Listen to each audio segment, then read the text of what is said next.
বিশ্বকে জানিয়ে দাও কে ছিলেন মুহাম্মদ সাল্লাল্লাহু আলাইহি ওয়াসাল্লাম।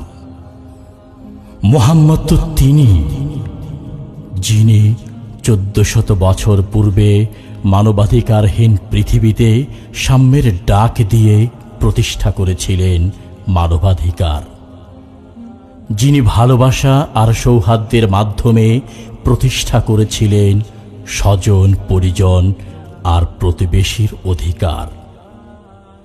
মুহাম্মদ তো তিনি, যিনি মক্কা বিজয়ের সময় অপরাধীদের প্রতি প্রতিশোধ পরায়ণ না হয়ে গণহারে সাধারণ ক্ষমার দৃষ্টান্ত স্থাপন করে পৃথিবীর ইতিহাসে প্রতিষ্ঠা করেছিলেন সর্বোচ্চ মানবাধিকার, যিনি প্রতিষ্ঠা করেছিলেন মুসলিম অমুসলিম সহ প্রতিটি মানুষের শান্তিপূর্ণ সহাবস্থান।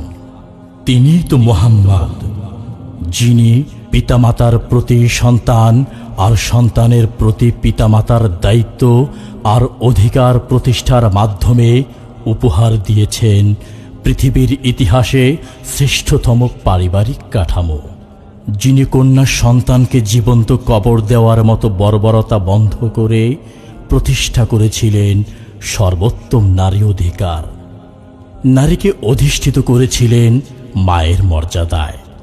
মুহাম্মদ তো তিনি, যিনি মন্দ মানব চরিত্রকে রূপান্তরিত করেছিলেন উত্তম চরিত্রে, যিনি মানুষকে শিখিয়েছেন ভালোবাসতে, সদুপদেশ দিতে, দুস্থ আর অসুস্থের প্রতি মানবিক হতে।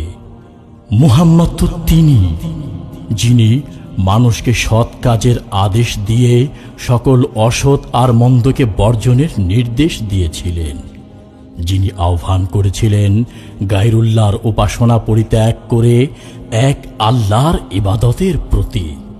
তিনি তো মুহাম্মদ সাল্লাল্লাহু আলাইহি ওয়াসাল্লাম, যিনি পৃথিবীর সর্বকালের সর্বশ্রেষ্ঠ মহামানব, সর্বশ্রেষ্ঠ নবী, যাকে আমরা আমাদের জীবনের চেয়েও বেশি ভালোবাসি।